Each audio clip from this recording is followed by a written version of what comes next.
Frankfurt, Germany, 1859.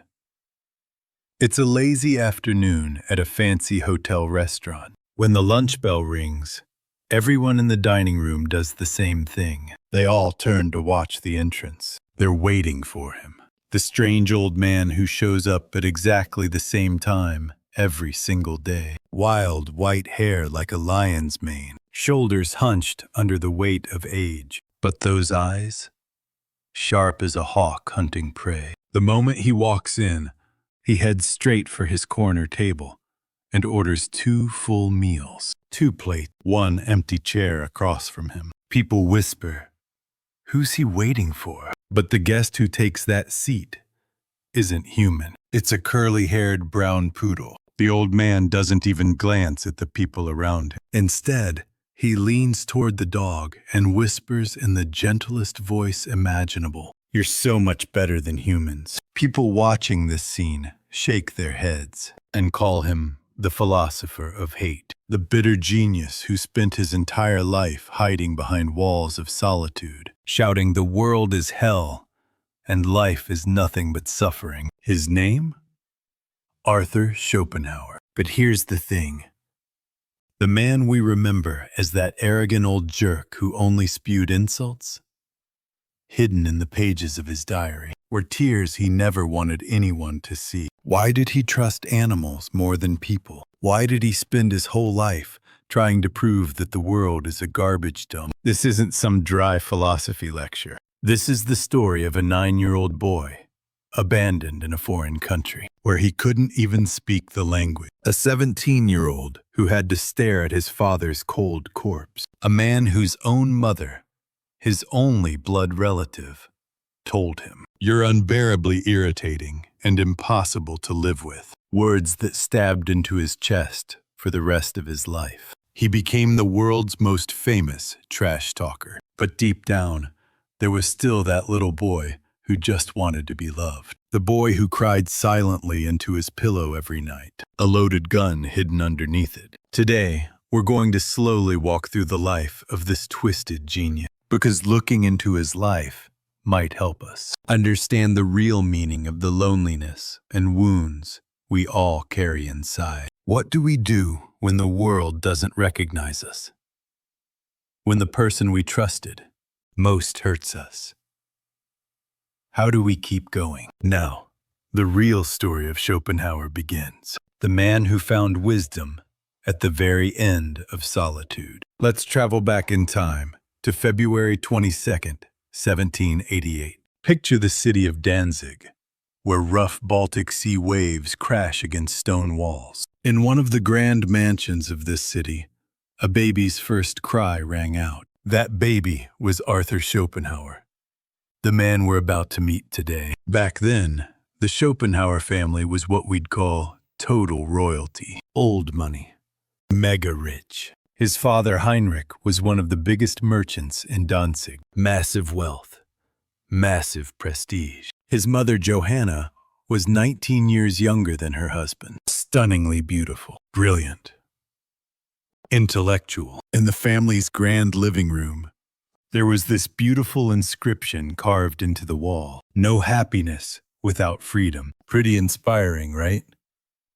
But here's the ironic part. For little Arthur, this glittering mansion was the most suffocating, coldest place imaginable. Sure, it looked like a golden cradle from the outside, but what the boy learned inside wasn't warmth. It was bone-chilling loneliness. Even before his son was born, Heinrich had already mapped out the kid's entire future, down to the smallest detail. Think about it.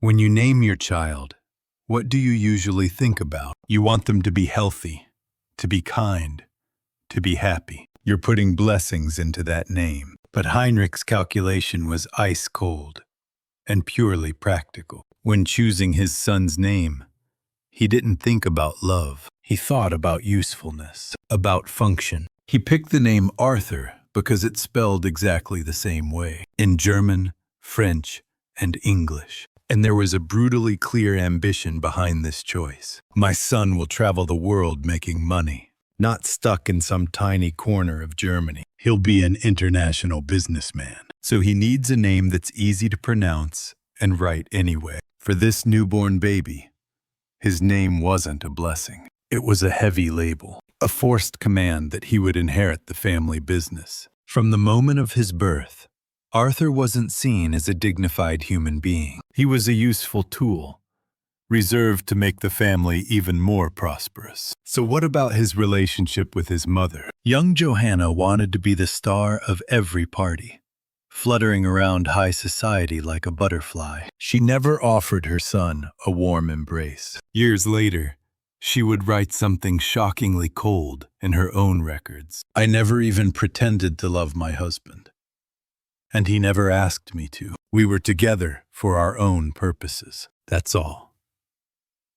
A loveless marriage, and a mother who cared more about her social success and her career as a writer than raising her child. Stuck in the middle, little Arthur wandered alone through the expensive decorations of that huge mansion. The first thing he learned wasn't love. It was brutal, emotional starvation. His parents dressed him in the finest clothes, fed him food that other people envied. But what the boy desperately wanted was one loving look from his mother, one gentle word of praise from his father. Instead, all he got was strict discipline and cold silence. We often think we're doing right by our kids when we send them to expensive schools and push them hard. But we forget that what children really want is a parent's warm touch. Schopenhauer was no different. Sure, his wealthy environment kept him comfortable, but a huge hole was already forming inside his heart, crushed under the weight of the name Arthur that his father chose. Growing up under his mother's cold indifference, this empty hole in his heart became the first seed of a wound, the wound that would later make him suspicious of all humanity, the wound that would make him spit out cynical insults at the world. He would later say, "Every person is alone," and the sooner you realize that fact, the less you'll suffer. This heartbreaking insight wasn't the result of some philosophical research. It was probably just a survival strategy, a coping mechanism for a little boy who had to fall asleep alone in that cold mansion. The cradle that glittered gold on the outside was actually the loneliest prison in the world for this boy. And now, this wounded child would be dragged by his parents into an unexpected journey, a journey that would completely transform his life. Arthur was 9 years old. That year, something big changed in the Schopenhauer household. His baby sister Adele was born. In most families, everyone would celebrate a new life coming into the world. But Arthur's father was different. He couldn't stand the chaos of having a newborn in the house. So he made up an excuse about escaping the disorder, grabbed his 9-year-old son's hand, and took off for France. After touring the glamorous streets of Paris, the boy arrived at a port city in northern France called Le Havre. That's where his father's business associate, a man named Monsieur Gregoire, lived. His father dropped him off at this stranger's house, said one quick line about how future businessmen need to learn foreign languages, and then left. Just went back to Germany, alone. Think about it for a second. You're 9 years old. You can't speak the language. You're left alone in a stranger's house in a foreign country. Can you even imagine the fear? The heartbreak? The sheer terror of losing your parents' hand in that moment. Years later, Schopenhauer would look back on this time and describe it with devastating clarity. He wasn't just staying abroad. He was completely abandoned by his parents. But here's where something strange happened. A bizarre twist that would shake the boy's life to its core. For a child who never received a single warm glance from his own parents, these 2 years, living with strangers, became the brightest paradise of his entire life. The Gregoire family was nothing like Arthur's own parents. They sat around the dinner table, asking each other about their day. Really asking. They hugged each other warmly. They genuinely cared about one another. They were a real family. Arthur had grown up under a father obsessed with success and reputation, and a mother chasing the glitter of high society. He'd always suppressed his emotions. But here, for the first time in his life, he saw with his own eyes and felt in his own heart what it means when people actually love each other. The boy became friends with Monsieur Gregoire's son. They ran through the streets of France together, surrounded by their caring warmth. He relaxed for the first time in his life. He laughed freely. Schopenhauer would later become this cold, bitter cynic, but not then.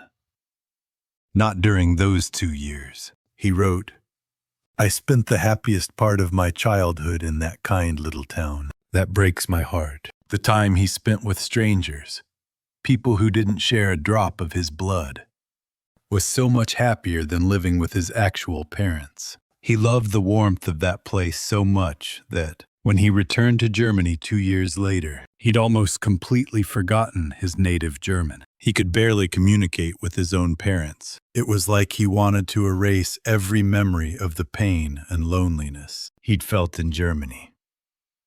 But this shining happiness was also like a poison chalice for the boy's soul, because after experiencing real love in someone else's home, his own cold house became an even more unbearable hell. Why? He kept asking himself. Other families love each other like that. They're happy.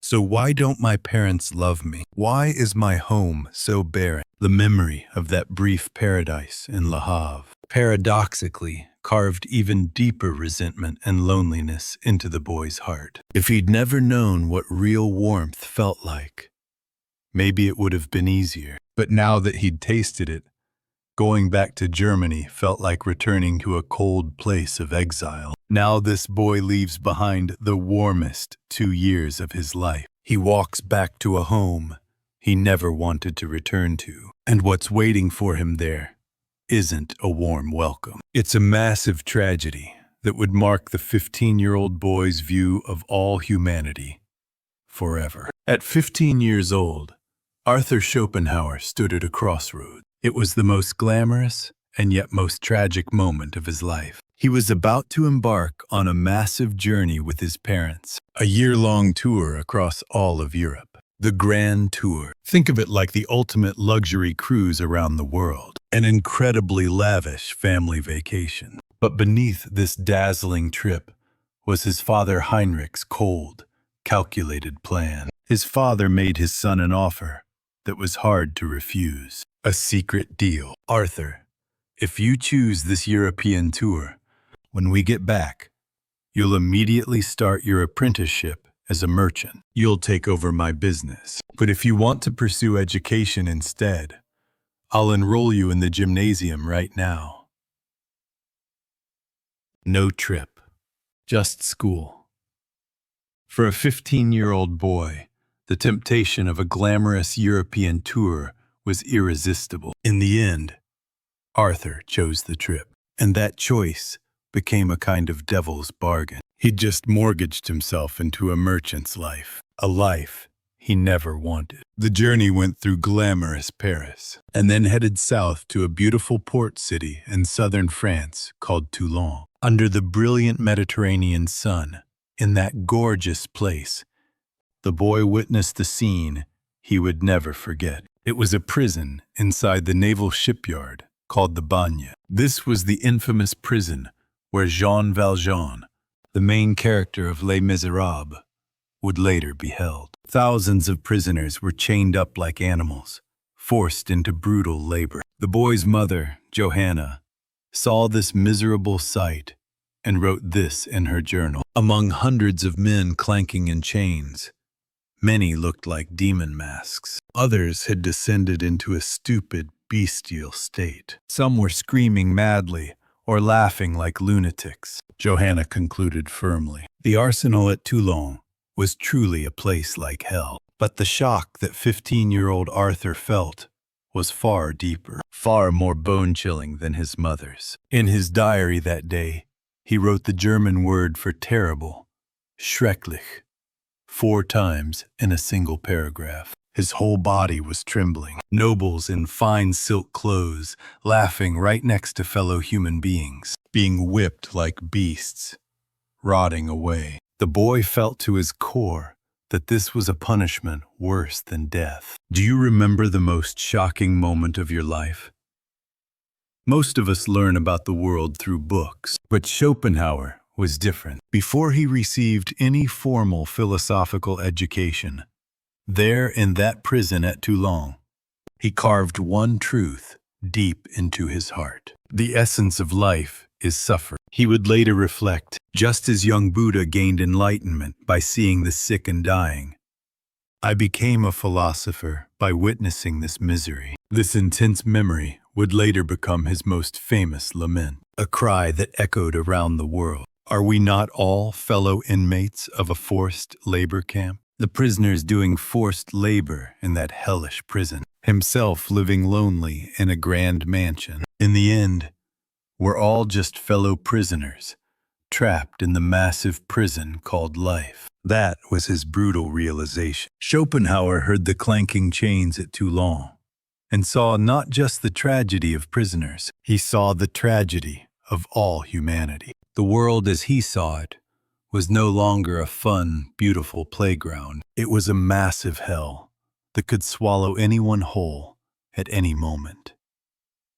A place where everyone was destined to suffer. This experience at age 15 planted the deep roots of pessimism in the boy's heart. It forever changed how he would view humanity. Now the boy finishes his glamorous journey and walks back into real life, where an even deeper darkness is waiting. April 20th, 1805. Dawn in Hamburg, Germany. A thick fog from the Baltic Sea completely blanketed the city. 17-year-old Arthur woke up like any other day, but that morning, the air in the house felt unusually cold, strangely unfamiliar. His father, Heinrich Flores, who always kept to his strict routine, was nowhere to be found. That bad feeling became reality. Shortly after, a body was discovered floating in the cold canal behind the mansion. It was Arthur's father, the man he feared so much, but also relied on. His father had thrown himself from a high window in the attic. He ended his own life. Later, people would guess that he'd been battling a mental illness for a long time, deep depression and overwhelming pressure that he couldn't overcome. But for the 17-year-old boy, those complicated circumstances didn't matter. All he faced was unbearable loss and terror. What does it feel like to see your father's final moments at such a sensitive age? 17. For Schopenhauer, his father was such a complicated figure. He was the terrifying overseer who forced him onto the merchant's path and whipped him without rest. But at the same time, he was the only protective wall shielding him from this cruel, brutal world. The day his father disappeared, the boy didn't feel liberation or freedom. Instead, he felt an indescribable fear, the fear of being thrown alone into this massive world. But the tragedy didn't end there. What his father left behind wasn't just grief. It was a brutal promise, and at the same time, a blessing that felt like a curse. First, the boy had to keep that brutal promise. Arthur forced himself to continue working in the dark warehouse he hated for 2 more years, all to honor his father's dying wish that he become an excellent merchant. While his friends were studying and building their dreams, he wrestled with dusty ledgers and swallowed his tears every night.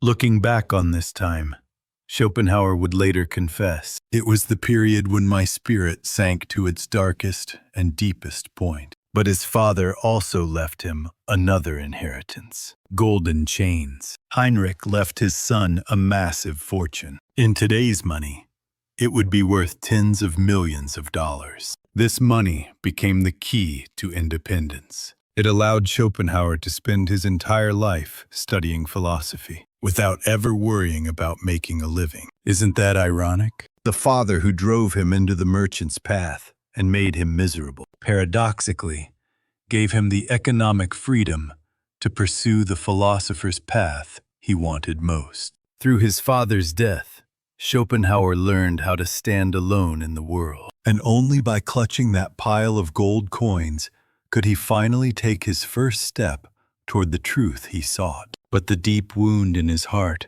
could never be healed by any fortune. Just a few months after his father died, his mother Johanna left her son alone and took off for Weimar, a glamorous cultural city, as if she'd been waiting for this moment. Now all the 17-year-old boy had left was the cold pile of gold coins his father left behind, and a venomous determination to never truly trust anyone in this world again. Years later, Schopenhauer would write this in his diary: "Life never gives us gifts for free. It always makes us pay in suffering first." The price he paid for his first gift on life's stage was nothing less than his father's life, his own root. This brutal realization became the seed that would later make him the world's most famous pessimist philosopher. Just 4 months after her husband died, his mother Johanna started packing her bags, as if she'd been waiting for this moment. For her,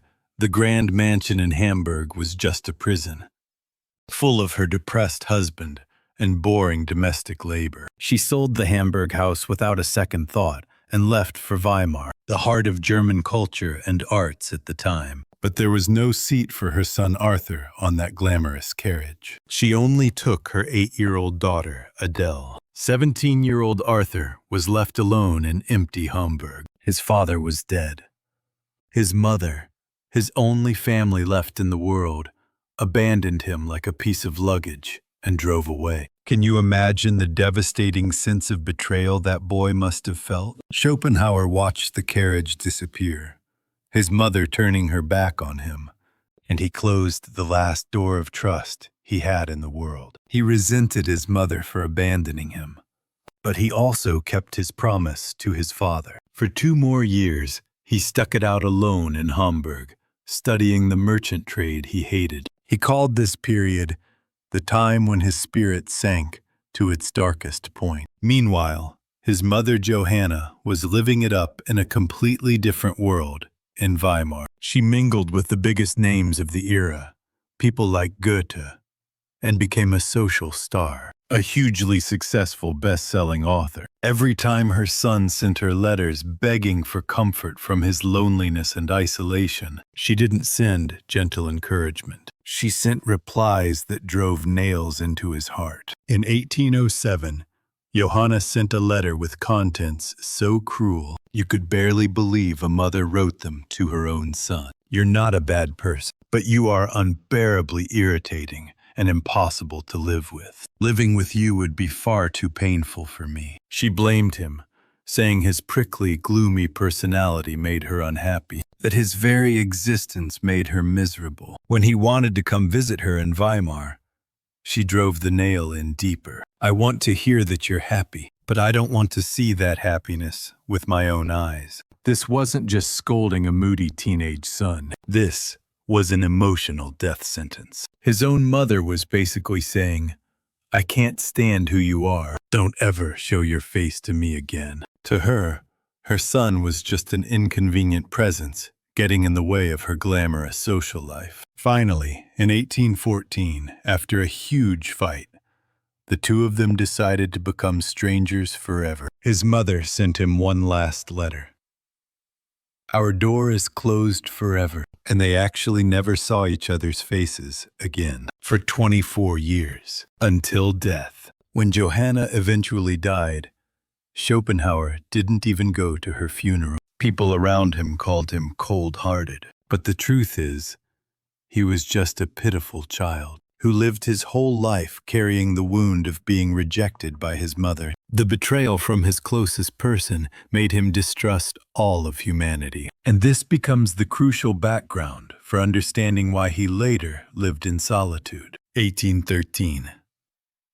The air in Weimar, Germany was unusually hot. At the time, this was the heart of German culture and intellect. And at the center of it all was Schopenhauer's mother, Johanna. 25-year-old Arthur Schopenhauer arrived at his mother's house, clutching his first philosophical dissertation, the work he'd bet his entire life on. Maybe deep down, he had some hope that when he said, "Mother, I finally did it," she'd give him warm praise, recognition. At the time, Johanna Schopenhauer was a best-selling novelist, famous across all of Germany. Her living room was a glamorous salon where the greatest intellectuals and artists of the era gathered. But the mother sitting under those bright lights didn't welcome her son after his long absence. When she saw the title of the dissertation he'd worked so hard on, she sneered. "What's your dissertation called?" "On the fourfold root of the principle of sufficient reason." "Arthur,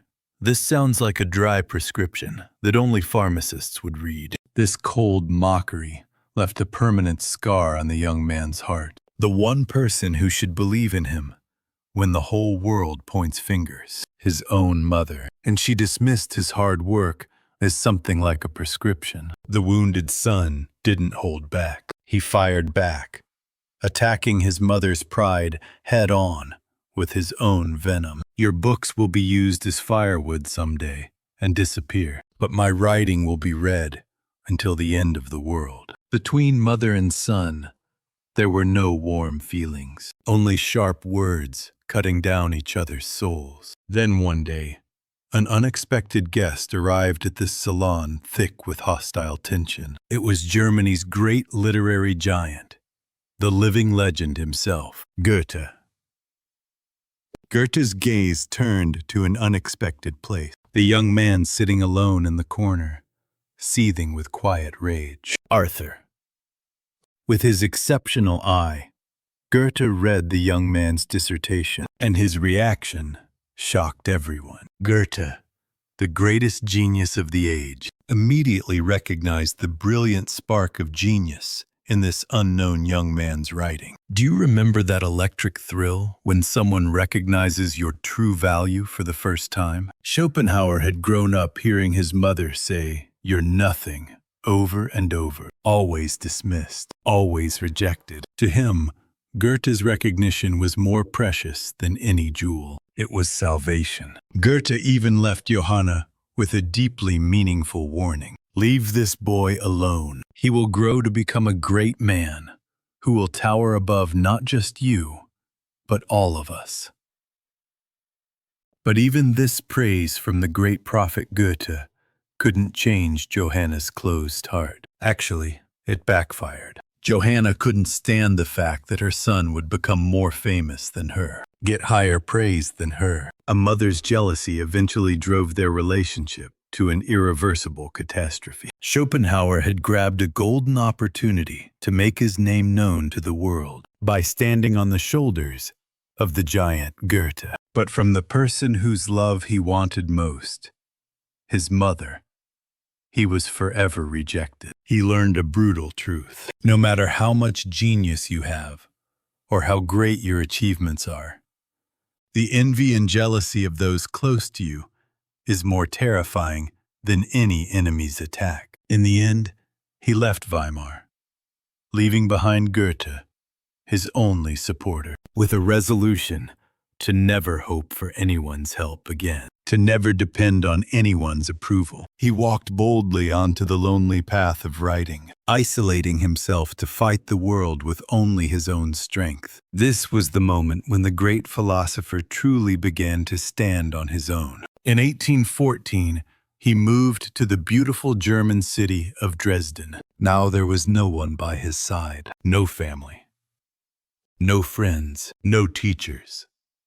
Alone in a foreign city, he had only two things left: the massive fortune his father had left him in exchange for his life, and a recklessly bold confidence that he was the smartest person in the world. In Dresden, he began living like a prisoner who'd locked himself in his own cell. For 4 long years, he cut himself off from almost all contact with the outside world. He sat at his desk and obsessively devoted himself to writing. He was convinced he'd finally solved the massive riddle of life, the riddle that humanity couldn't solve for thousands of years. He called this manuscript the Philosopher's Stone. He had no doubt his book would transform the world in an instant. Finally, in 1818, His masterpiece was complete. The World as Will and Representation. All his life's philosophy condensed into one work. He sent it to Brockhaus,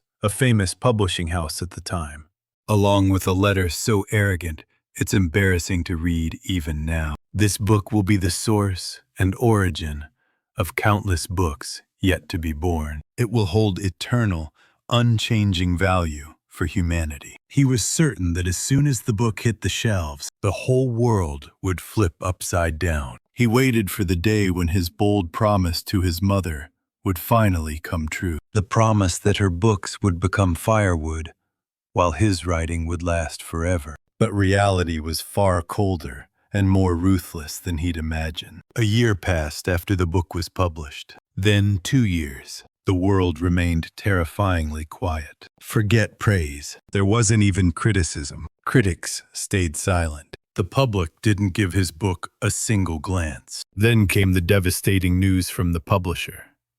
The book wasn't selling. It was just taking up space in the warehouse. So they dumped the remaining manuscript stacks into the waste paper pile. When the split piece of his soul was treated like garbage in the market. Can you even imagine the devastation and isolation that 30-year-old felt? It's almost impossible to put into words. Schopenhauer felt that brutal loneliness when a lifetime of effort gets rejected. But he didn't crumble. He didn't fall to his knees. Instead, watching this silence, he grew his hatred for the world even stronger. Don't cast pearls before swine. He mocked the public for not recognizing his value, positioning himself as the misunderstood genius. He held this lonely wound of failure deep in his chest. And now he packed his bags again to truly prove his worth. His destination? Berlin, the center of German academia, the place where the swindler Hegel, the man he despised so much, reigned like an emperor. If the world stays silent, I'll go there myself and shatter that silence. With that venomous determination, Schopenhauer walked into the most fierce battlefield of his life. 1820. 32-year-old Schopenhauer was full of youthful energy. He boldly knocked on the doors of Berlin University, the heart of German intellect. In his chest, he carried his life's masterpiece, The World as Will and Representation. He was packed with a reckless, almost blind confidence. He believed that while the masses were easily fooled by empty words, the true seekers of wisdom would naturally flock to his side. He was ready to show the world that David could topple Goliath. He made the most dangerous gamble of his career. He demanded that his lectures be scheduled at exactly the same time as Hegel's, Monday and Wednesday afternoons. He wanted a direct trial of truth, a face-to-face battle with the emperor of philosophy. But the reality was a slow, agonizing murder of his pride. On the first day, he stood at the podium in room 3,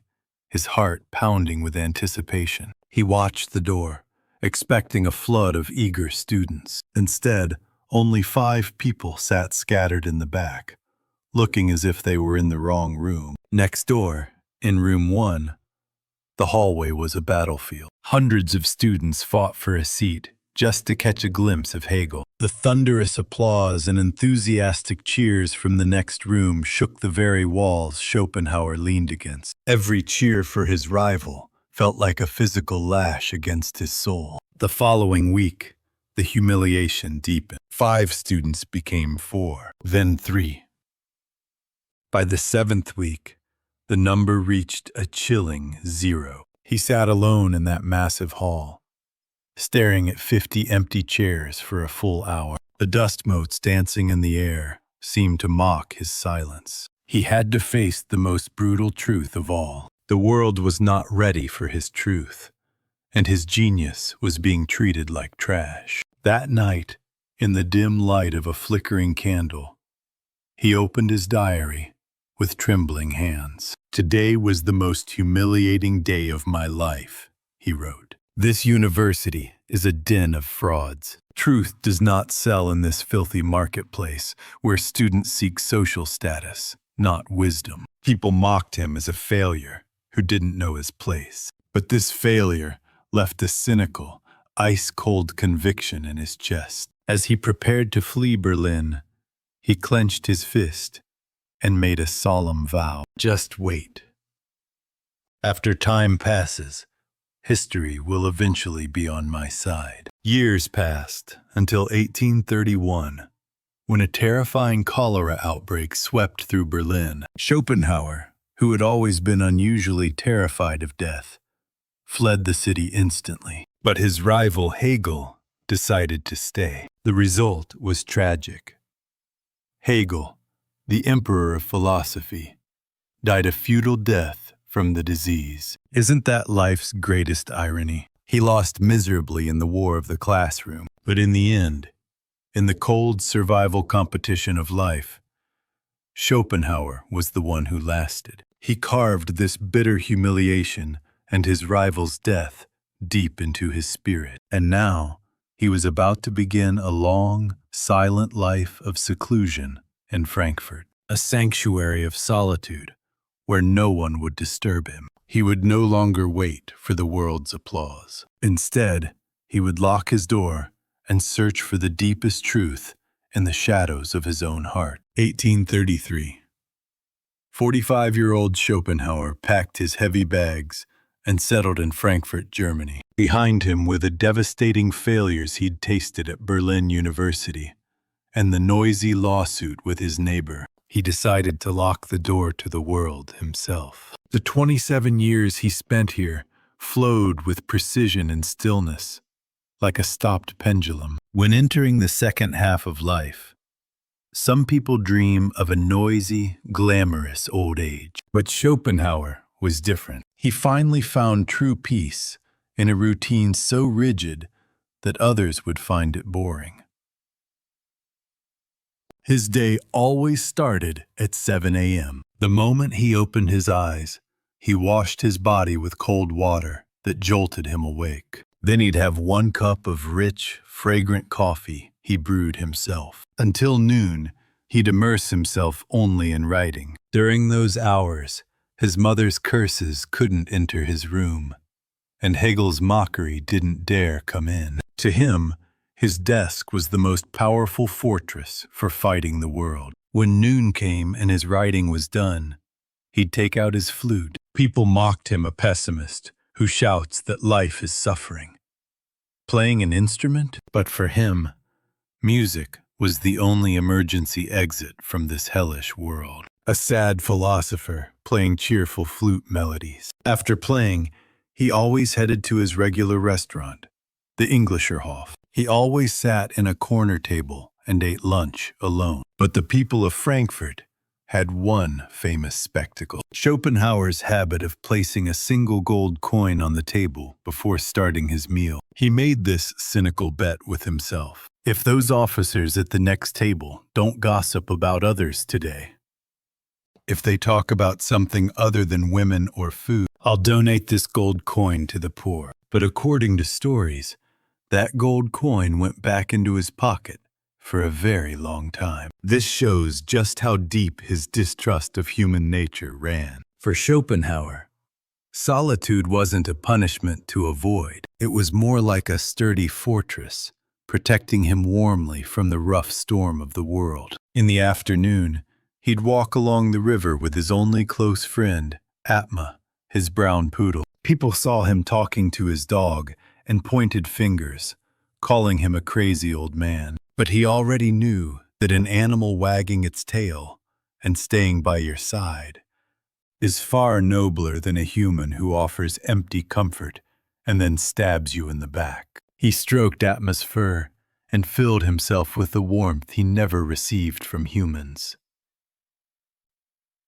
In the evening, he'd read the newspaper at the library or watch a performance at the theater. Then he'd return to his quiet room and end his day. In this deep stillness, his philosophy ripened and became more solid. The sad feeling that the world didn't recognize him gradually transformed into enormous pride. Through this time of seclusion, Schopenhauer throws us a painful question. Aren't you so busy listening to other people's applause that you're missing the real voice ringing inside you? Even Schopenhauer, who locked himself in a shabby Frankfurt apartment with the bolt drawn, had one ray of light that he wouldn't trade for anything in the world. It was Atma. Atma means the soul of the world, or the true self in Sanskrit. In this small living being, he discovered the sacred, pure essence of life that he could never find in the hypocritical faces of humans. To him, animals show the fundamental energy of the universe far more honestly than humans do. Humans are too clever, cunningly packaging their desires with masks of morality and manners. But Atma was different. When hungry, he wanted to eat. When happy, he wagged his tail. He was faithful only to the life force of the present moment. When Atma made trouble, Schopenhauer would scold the dog in a strict voice. "You're acting like a human. Why are you just like a human?" To Schopenhauer, being called human was the most terrible insult in the world. He'd developed such a hatred of humans through his life of rejection and legal battles. To him, Atma was his only friend who wouldn't betray him. Pure love, with no calculations. He believed that animals are far nobler than humans, who offer empty comfort. Years later, when Atma grew old and died, he mourned sincerely. And right away, he brought another poodle that looked exactly the same and gave it the same name. In his lonely fortress, the name Atma wasn't just one dog. It was a symbol of eternal friendship that could never be broken. He said the more he understood human language, the more precious Atma became. The world is truly ironic. Some enjoy all the glory in their youth, but others only receive applause when their hair has turned white. For Schopenhauer, the clock of life flowed unusually slowly and painfully. The cold stares that had mocked him for 30 years in Frankfurt eventually transformed into hot gazes full of awe and respect. In 1851, at the threshold of old age at 62, he published a book collecting short essays called Parerga and Paralipomena. This book became an unexpected, massive hit. Unlike his previous difficult works, these stories were expressed in easy language anyone could relate to. The Schopenhauer fever spread across all of Germany. People finally realized that the real answer to life was hidden in that stubborn old man's writing all along. Young students flocked to catch even one glimpse of him. Spectators held their breath, watching this white-haired philosopher in the corner of the restaurant. He was no longer a failed professor.